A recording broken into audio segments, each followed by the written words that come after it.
बॉलीवुड तक अपनी शानदार पहचान बनाने वाली मौनी रॉय इन दिनों अपनी प्रोफेशनल लाइफ नहीं बल्कि पर्सनल लाइफ को लेकर लगातार सुर्खियों में बनी हुई हैं। पिछले कई दिनों से उनके और उनके पति सूरज के रिश्ते में खटास की खबरें सामने आ रही थी। सोशल मीडिया पर दावा किया जा रहा था कि दोनों के बीच सब कुछ ठीक नहीं चल रहा और अब शादी के करीब 4 साल बाद इस कपल ने आधिकारिक तौर पर अलग होने का फैसला ले लिया है। इस खबर ने फैंस को काफी हैरान कर दिया है क्योंकि दोनों हमेशा सोशल मीडिया पर अपनी रोमांटिक तस्वीरों और शानदार बॉन्डिंग को लेकर चर्चा में रहते थे। 14 मई को मौनी रॉय ने अपने सोशल मीडिया अकाउंट पर एक लंबा इमोशनल पोस्ट शेयर किया। इस पोस्ट में उन्होंने बताया कि वो जिंदगी के बेहद मुश्किल दौर से गुजर रही हैं।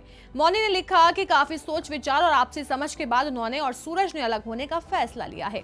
उन्होंने ये भी कहा कि ये फैसला आसान नहीं था, लेकिन दोनों ने एक दूसरे की भावनाओं का सम्मान करते हुए अपनी राहें अलग करने का फैसला लिया।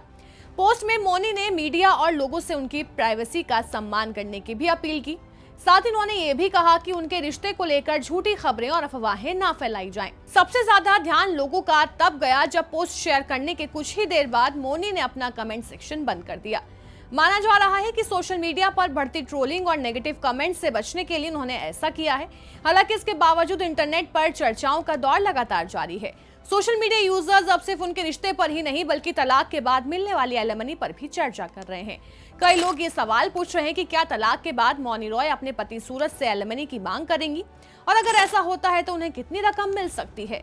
हालांकि अब तक दोनों की तरफ से किसी भी तरह के फाइनेंशियल सेटलमेंट या एलिमनी को लेकर कोई आधिकारिक जानकारी सामने नहीं आई है। अगर भारतीय कानून की बात करें तो यह एलिमनी तय करने का कोई एक फिक्स फॉर्मूला नहीं है।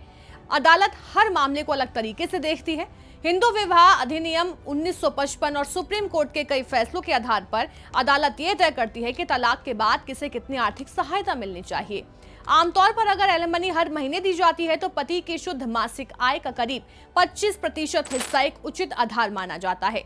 वहीं अगर ये मामला एक मुश्त सेटलमेंट का हो तो ये रकम पति के कुल नेटवर्थ के करीब 20 से 33% तक हो सकती है। इसमें प्रॉपर्टी, निवेश, बैंक बैलेंस, दूसरी संपत्तियां भी शामिल होती हैं। हालांकि अदालत सिर्फ पति की कमाई नहीं देखती बल्कि शादी कितने समय तक चली, दोनों की लाइफस्टाइल कैसी थी, किसकी आर्थिक स्थिति ज्यादा मजबूत है और क्या किसी एक साथी ने परिवार के लिए अपने करियर से समझौता किया, इन सभी बातों को ध्यान में रखती है।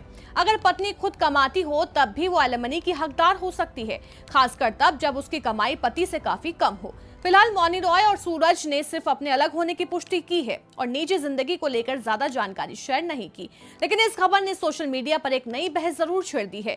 अब हर किसी की नजर इस बात पर टिकी है कि आने वाले दिनों में ये मामला क्या नया मोड़ लेता है और क्या दोनों आपसी सहमति से इस रिश्ते को शांतिपूर्वक खत्म करेंगे या फिर इसमें कोई नया ट्विस्ट देखने को मिलेगा।